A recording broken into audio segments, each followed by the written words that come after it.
আগের ভিডিওটাতে আমরা হাইড্রোজেনের গঠন দেখেছিলাম এবং দেখেছিলাম সেখানে হাইড্রোজেনের প্রতিটি পরমাণু, মূলত দুটো পরমাণু, একটি করে ইলেকট্রনকে নিজেদের সাথে ভাগ করে নিয়ে একটি সমযোজী এক বন্ধন তৈরি করেছে।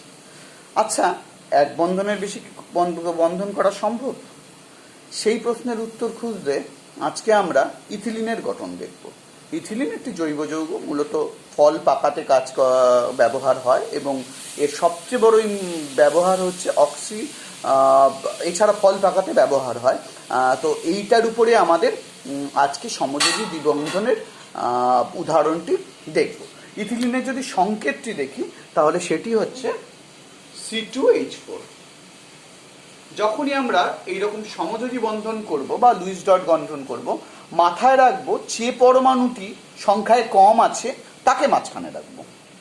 যদি আমি আমার বন্ধুকে চারপাশ দিয়ে ঘিরে ধরতে চাই, 3-4 জন বন্ধু মিলে একজনকে, তাহলে নিশ্চয়ই আমি তাকে মাঝখানে রেখে চারপাশ দিয়ে ঘুরবো। এটা সাধারণ কমন সেন্স। তো আমরাও সেই রকম এই ইথিলিনের কম সংখ্যক পরমাণু আছে কার্বনে, সেই কার্বনকে মাঝখানে রেখে গঠনটা শুরু করব। লুইস ডট গঠনও তাই, এবং তোমার এমনি যে ইলেকট্রন গঠন সেখানেও সেই একই প্রথা ব্যবহার করব। চলো, আমরা জানি কার্বনের পরমাণু ক্রমাঙ্ক। কার্বনের পরমাণু ক্রমাঙ্ক হচ্ছে, মানে প্রোটন সংখ্যা, আবারও বলি 6। যেহেতু পরমাণু নিস্তড়িত তাই ইলেকট্রন সংখ্যাও 6। ইলেকট্রন সংখ্যাও 6। এই কার্বনকে আমি মাঝখানে রাখবো। আচ্ছা, মাথায় রাখতে হবে এখানে দুটো কার্বন রয়েছে, ঠিক আছে? তাহলে দুটো কার্বনকে মাঝখানে রাখবো, আর হাইড্রোজেনকে দুটো কার্বনের পাশে রাখবো, ডান পাশে এবং বাঁ পাশে। আমি এই ইলেকট্রন বিন্যাস যখন দেখব, এই একটা কার্বন পরমাণু, নিউক্লিয়াস, তার প্রথম হচ্ছে কে কক্ষ। কে কক্ষে কটা ইলেকট্রন থাকে? দুটো। এল কক্ষে অবশিষ্ট 4টে। যদিও এল কক্ষে 8টা ইলেকট্রন থাকা ক্ষমতা আছে, কিন্তু যেহেতু এর 6টাই ইলেকট্রন রয়েছে, প্রথম কক্ষে দুটো হয়ে গেল, তাহলে পরের কক্ষে আর 4টেই থাকতে পারবে। তো সেই 4টেকে লিখব। এইখানে একটু বুদ্ধি করতে হবে। এই গঠনগুলো না আমরা যত বেশি প্র্যাকটিস করব তত আমাদের সহজ হয়ে উঠবে। বুদ্ধিটাকে একটু পরে বলছি। এই 4টে ইলেকট্রনকে এখানে দুটো লিখব, এখানে দুটো লিখব। কেন এইখানে বা এখানে লিখবো না সেটা একটু পরেই বুঝতে পারবে। এই কার্বনের পাশে আরেকটা কার্বন পরমাণু আনলাম, এটা তার নিউক্লিয়াস। প্রথমে এলো কে কক্ষ, যেখানে দুটো, যেখানে ইচ্ছা ইলেকট্রন থাকলো। এল কক্ষের ইলেকট্রনটাকে আমি এইভাবে ঢুকিয়ে দিলাম। এইবার আশা করি তোমাদের বোঝাতে পেরেছি যে ইলেকট্রনটাকে আমি কেন এখানে বা এখানে লিখলাম না। তাহলে কার্বনকে মাথার উপরে লিখিয়ে তার অরবিটালের ওভারল্যাপিংটা দেখাতে হতো। বাকি যে দুটো ইলেকট্রন রইল, সেই ইলেকট্রন দুটো কোথায় রয়েছে? এখানে। এবার আমার সি হয়ে গেল, আর হাইড্রোজেন পড়ে আছে কটা? 4টে। হাইড্রোজেনের আমি আগে স্ট্রাকচার দেখলাম, শেষ কক্ষে একটা ইলেকট্রন থাকে। চলো, কে কক্ষের ইলেকট্রন, এটা হাইড্রোজেনের নিউক্লিয়াস। এই কে কক্ষের ইলেকট্রনকে ঢুকিয়ে দিলাম এর মধ্যে। এই হাইড্রোজেনের কে কক্ষের ইলেকট্রনকে ঢুকিয়ে দিলাম এর মধ্যে। এইখানে আরেকটা হাইড্রোজেন এনে তার কে কক্ষের ইলেকট্রনকে ঢুকিয়ে দিলাম এর মধ্যে। এইখানে আরেকটা হাইড্রোজেন এনে তার কে কক্ষের ইলেকট্রনটাকে ঢুকিয়ে দিলাম এর মধ্যে। এই হচ্ছে আমার অ্যাটমিক স্ট্রাকচার দেখে। কিন্তু পরীক্ষায় তো আমার অ্যাটমিক স্ট্রাকচার আসবে না, পরীক্ষায় আসবে লুইস ডট গঠন। একটু বলে নিই, দেখো এইখানে কার্বনের এই কার্বনের এই হাতটা এই হাতের সাথে জুড়েছে, এখানে কার্বনের এই হাতটা এই হাতের সাথে জুড়েছে। আমরা কার্বনের 4টে যে যোজ্যতা ইলেকট্রন, তাকে যদি 4টে হাত হিসাবে ভাবি, তাহলে এই যে এর একটা হাত, মানে দুটো পাশাপাশি কার্বন পরস্পরকে 2 হাতে ধরেছে। আর বাকি যে হাত রয়েছে, এখানে দুটো এখানে দুটো, তারা কি কাকে ধরেছে? হাইড্রোজেনের হাতকে ধরেছে। দেখো শেষ কক্ষে 8টা ইলেকট্রন হয়ে গেছে। আগেই বলেছিলাম ইলেকট্রনগুলি যেগুলো শেয়ার হয় সেগুলো প্রায় সমানভাবে শেয়ার হয়। প্রায় কথাটা কেন বলছি একটু পরে বলছি। হাইড্রোজেনের ক্ষেত্রে আমি সমানভাবে বলেছিলাম, এক্ষেত্রে প্রায় বলছি। দেখো এখানে লাস্ট কক্ষে কতগুলো ইলেকট্রন আছে? 1টা 2টো 3টে 4টে 5টা 6টা 7টা 8টা, 8টা ইলেকট্রন। এটার ক্ষেত্রে 1টা 2টো 3টে 4টে 5টা 6টা 7টা 8টা। 8টা ইলেকট্রন, সবাই চায় শেষ কক্ষে নিষ্ক্রিয় গ্যাসের মধ্যে 2 বা 8টা ইলেকট্রন করতে, যাতে আমাকে কাজকর্ম বা রাসায়নিক বিক্রিয়া না করতে হয়। তো আমি চলে আসি লুইস ডট গঠনে। লুইস ডট গঠনটার দিকে যদি তাকাই তাহলে কি পাবো? আমি বলেছি লুইস ডট গঠনে, আবারও মনে করিয়ে দিই, শেষ কক্ষের ইলেকট্রনকে শুধু চিহ্নিত করা হয়, অন্য কোনো ইলেকট্রনকে নয়। আর যদি একই পরমাণু থাকে তাহলে শেষ কক্ষের ইলেকট্রনগুলিকে একই চিহ্ন দিয়ে চিহ্নিত করবে, যদি ভিন্ন পরমাণু থাকে তাহলে ভিন্ন চিহ্ন দিয়ে চিহ্নিত করবে। তোমাদের বইতে, যেহেতু বইটা কালারফুল, বিভিন্ন রং ব্যবহার করেছে, তো তোমাদের পক্ষে তো আর বিভিন্ন রঙের পেন ব্যবহার করা সম্ভব না। সহজ হচ্ছে গিয়ে পরীক্ষার খাতায় বিভিন্ন চিহ্ন দিয়ে করবে। যেমন ধরো কার্বনের শেষ কক্ষে আমি জানি ইলেকট্রন আছে 4টে, কার্বনের ইলেকট্রনদের আমি স্টার দিয়ে চিহ্নিত করব। 2টো কার্বন,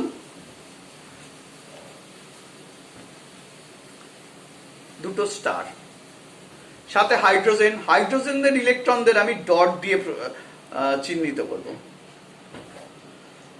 1টা ডট, 2টো ডট। এই হচ্ছে লুইস স্ট্রাকচার কার্বন এবং হাইড্রোজেন পরমাণুর। এবার ইলেকট্রনগুলো কি হয় দেখি। এই ইলেকট্রন এইখানে আসবে, এই ইলেকট্রন এইখানে কমন স্পেসে এলো, এই ইলেকট্রনটা এদিকে আসবে, এই ইলেকট্রনটা এদিকে আসবে, কমন স্পেসে এলো। হাইড্রোজেনের ইলেকট্রনটা এইখানে আসবে, কার্বন ইলেকট্রনটা এখানে আসবে।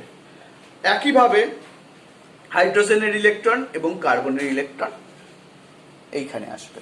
কি তৈরি করবে? কার্বন এবং কার্বন এরা ডবল বন্ড তৈরি করবে। হাইড্রোজেন এবং হাইড্রোজেন এবং কার্বন এরা সিঙ্গেল বন্ড তৈরি করবে। দেখো পরিষ্কার, এটা বোঝা খুব সহজ। এখানে কার্বন 2টো হাতে আরেকজন কার্বনকে ধরে রেখেছে, তাই ডবল বন্ড। এখানে কার্বন তার একটা হাত দিয়ে একটা হাইড্রোজেন ধরেছে এবং আরেকটা হাত দিয়ে আরেকটা হাইড্রোজেনকে ধরেছে, তাই এটা সিঙ্গেল বন্ড। তো এইটা আমরা কিন্তু সমযোজী দ্বিবন্ধনের উদাহরণ হিসাবে দেখতে পারি, সমযোজী দ্বিবন্ধন। কিন্তু মাথায় রাখতে হবে, যদি বলে সমযোজী দ্বিবন্ধনের উদাহরণ, তাহলে ইথিলিন লিখলে সামান্য ভুল হয়ে যাবে, কারণ ইথিলিনে সমযোজী দ্বিবন্ধনও যেমন আছে, সমযোজী এক বন্ধনও আছে। তো উল্লেখ করে দিতে হবে কার্বন কার্বন সমযোজী দ্বিবন্ধন এবং কার্বন ও হাইড্রোজেন সমযোজী এক বন্ধন। যে কথাটা বলছিলাম, এই যে 2টো কার্বন, এই 2টো কার্বন একে কি সত্যিই 2টো কার্বন পরমাণু সমান ভাগে ভাগ করে নিচ্ছে? হ্যাঁ। কেন নিচ্ছে? দুজনে তো একই। বাড়িতে যখন যমজ ভাই বোন থাকে তখন তাদের মধ্যে আচরণগত অনেক সাদৃশ্য দেখা যায়, কিন্তু ভেবে দেখো এই কার্বন এবং এই হাইড্রোজেন এরা কি একই পরিবারের? না। হাইড্রোজেনের পরমাণু ক্রমাঙ্ক 1, নিউক্লিয়াস অনেক ছোট। কার্বনের পরমাণু ক্রমাঙ্ক 6। তাহলে হাইড্রোজেন কার্বন অথবা ইলেকট্রন কার্বন অথবা হাইড্রোজেন যে কোনো একদিকের দিকে ঢলে থাকবে। এই ক্ষেত্রে সমযোজী 2 রকমের যৌগ তৈরি হয়, যেটা তোমরা 11-12 গিয়ে পড়বে, পোলার যৌগ এবং নন পোলার যৌগ। যেদিকে হাইড্রোজেন একটু ঘেঁষে থাকে সেই দিকে, ইলেকট্রন একটু ঘেঁষে থাকে সেই দিকে স্লাইডলি নেগেটিভ চার্জ হয়, আর যেদিক থেকে দূরে থেকে থাকে সেদিকে পজিটিভ চার্জ হয়। তোমাদের এই প্রশ্নটা আসা উচিত, জল একটা সমযোজী যৌগ, তা সত্ত্বেও জলের কিন্তু আয়নাইজেশন, আয়ন তৈরি হয়, কেন হয়? এর উত্তর আমরা পরে পাবো, যখন আমরা পোলারিটি নিয়ে পরে পড়বো বা সামান্য একটু দ্রাব্যতা নিয়ে দেখব। চলে আসি সমযোজী 3 বন্ধনের ক্ষেত্রে।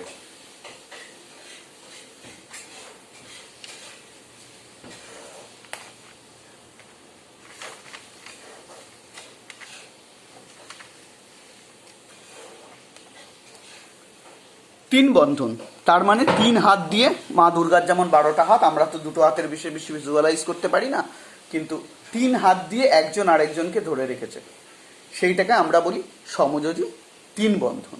কোন যৌগকে বেছে নেব? অ্যাসিটিলিন বলে একটা যৌগকে। এটিও একটি জৈব যৌগ, তোমাদের জৈব রসায়ন আছে। এটা সবচেয়ে বেশি ব্যবহার তোমরা আশেপাশে দেখতে পারবে ওই গ্রিল তৈরির কারখানায়। দেখবে যে একজন মানুষ চোখে একটা লোহার আস্তরণ এবং সামান্য একটা কাঁচ দিয়ে একটা প্রচণ্ড উত্তাপের জিনিস দিয়ে লোহাকে গলানোর চেষ্টা করছে। কি সেই জিনিসটা? সেটা হচ্ছে একটা শিখা, যেটা প্রায় 3000 ডিগ্রি সেলসিয়াসের মতো উত্তপ্ত করে। এটা আসলে দুটো গ্যাসের অনুপাত এবং সেটাকে জ্বালানো হয়, অক্সিজেন এবং অ্যাসিটিলিন। শিখাটার নাম অক্সি অ্যাসিটিলিন শিখা। চলো সেই অক্সি অ্যাসিটিলিন শিখার অ্যাসিটিলিনের ঘরের দিকে আমরা একটু নজর দেওয়ার চেষ্টা করি। অ্যাসিটিলিনের সংকেত হচ্ছে C2H2। প্রশ্ন আসবে এখানে তো স্যার দুটোই সমান, কার্বনও দুটো আছে, হাইড্রোজেনও দুটো আছে, আমি কাকে মাঝখানে রাখবো? এক্ষেত্রে নিয়ম হচ্ছে গিয়ে যার ইলেকট্রন সংখ্যাটা বেশি থাকে তাকে মাঝে রাখো, যার বেশি কতগুলো হাত আছে। তো আবারও আমরা এখানে কার্বনকে মাঝে রাখার চেষ্টা করব। কার্বনের আবার বলেছি পরমাণু ক্রমাঙ্ক কত, 4, আমি নতুন করে আর লিখছি না। শেষ কক্ষে কটা ইলেকট্রন থাকবে? 4টে ইলেকট্রন। কার্বনের পরমাণু ক্রমাঙ্ক 6, তো প্রথমটা 2, পরে 4। আগের বার এখানে দুটো দিয়েছিলাম দুটো হাত দিয়ে, এবার কটা? 3টে হাত। তো তাহলে আমার যে শেষ কক্ষের 4টে ইলেকট্রন, সেই 4টে ইলেকট্রনের 3টে ইলেকট্রনকেই রাখবো এখানে। বন্ধু তো পাশে আছে, তো তার দিকেই তো 3টে হাত থাকবে, যাকে 3 হাত দিয়ে জড়িয়ে ধরবো।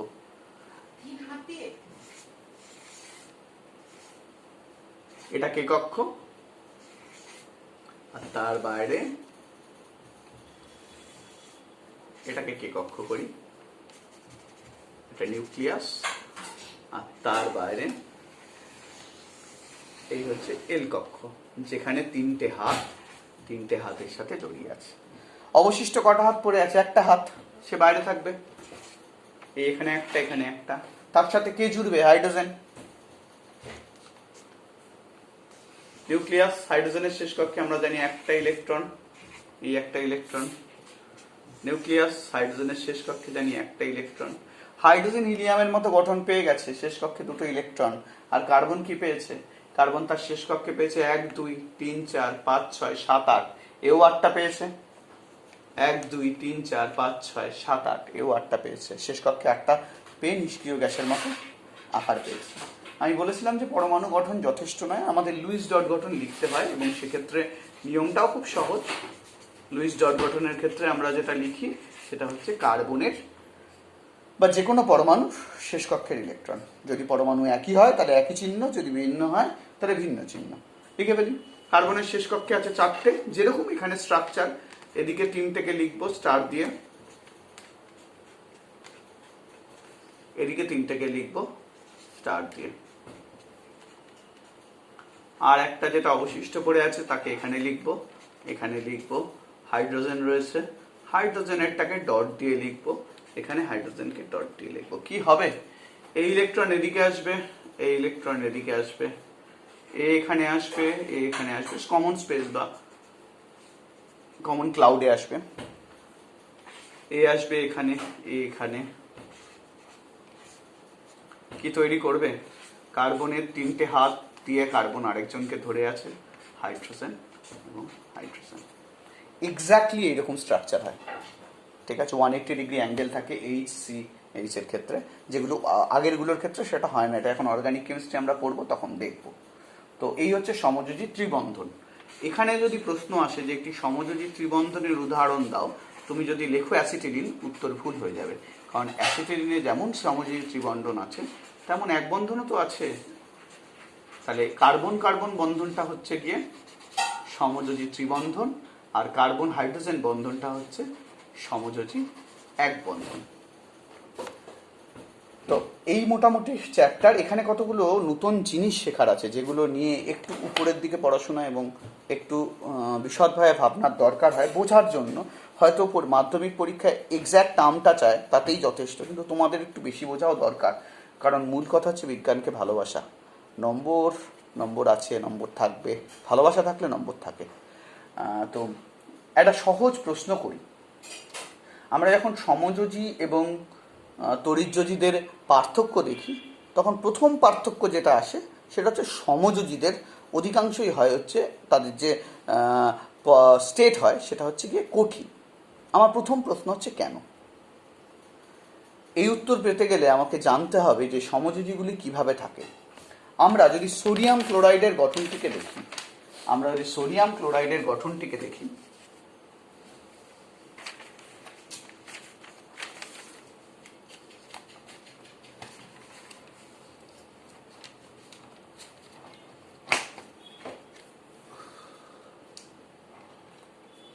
তাহলে অনেকটা লুডুর ছক্কার মতো। চলো একটা কিউব এঁকে ফেলি।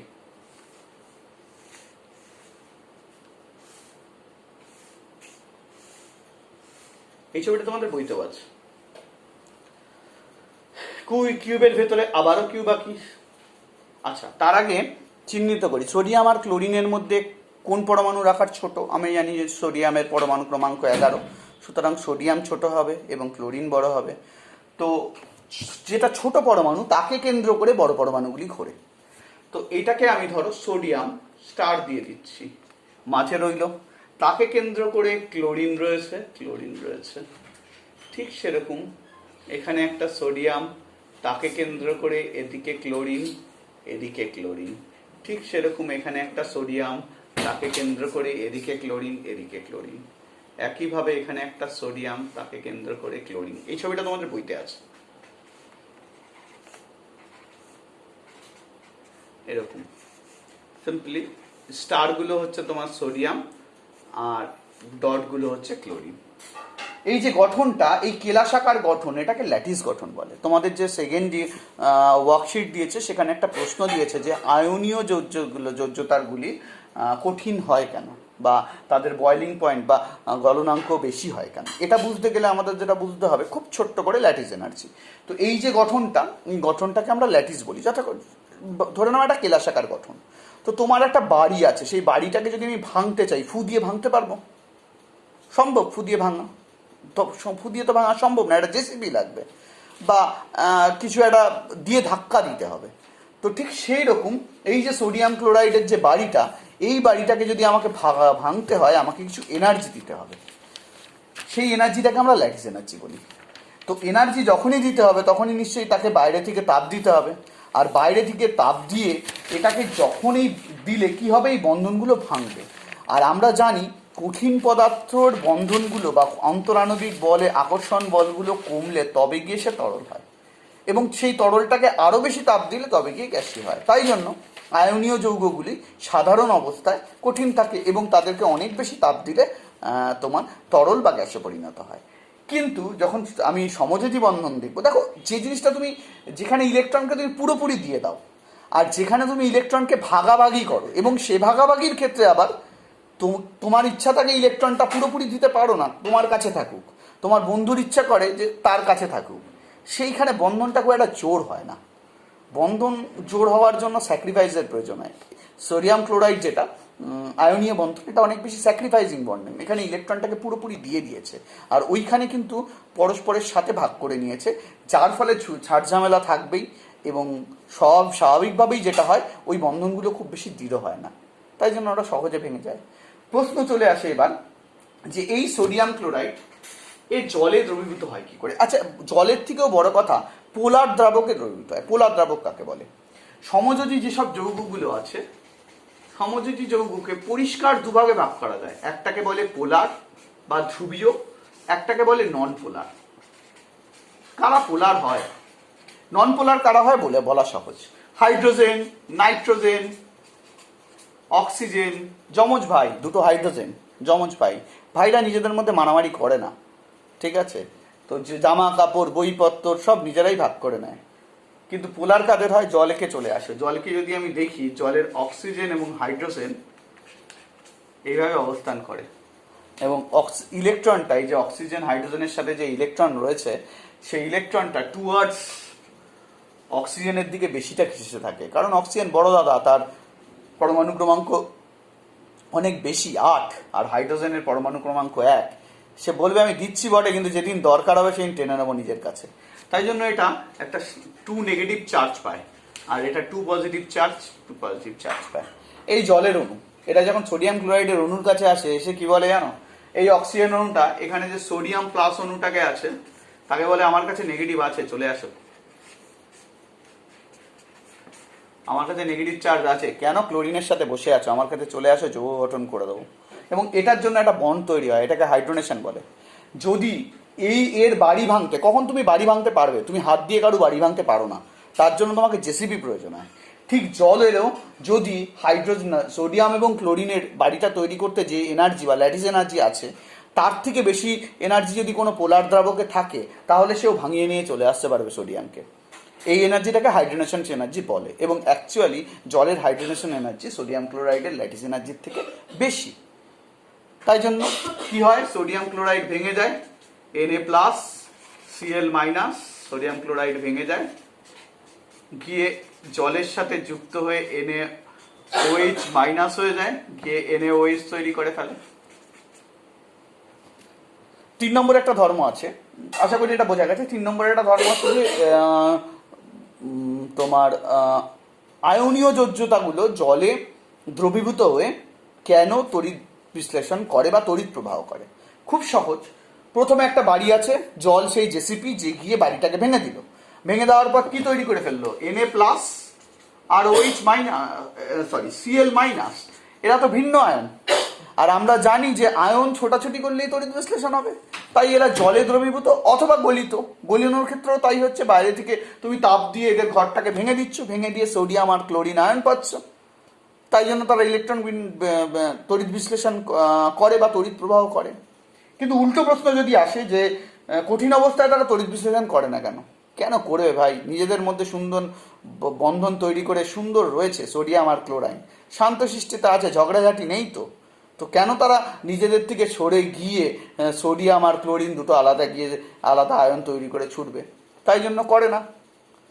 আর সমযোজীর ক্ষেত্রে চলে আসি, সমযোজী তড়িৎ বিশ্লেষণ করে না, এরা পোলার দ্রাবক বা ধ্রুবীয়তে দ্রবীভূত হয় না, অধ্রুবীয়তে হয়। আর 3 নম্বর হচ্ছে এরা সাধারণ অবস্থায় গ্যাস থাকে বা তরল অবস্থায় থাকে। এই হচ্ছে গিয়ে সমযোজী এবং তড়িৎযোজী যৌগের মধ্যে আমরা পার্থক্য দেখতে পাই। তো আজকের ক্লাসে আমরা কি কি পড়লাম সেটা একটু দেখে নিই। আজকের ক্লাসে আমরা যা যা পড়লাম সেটা হলো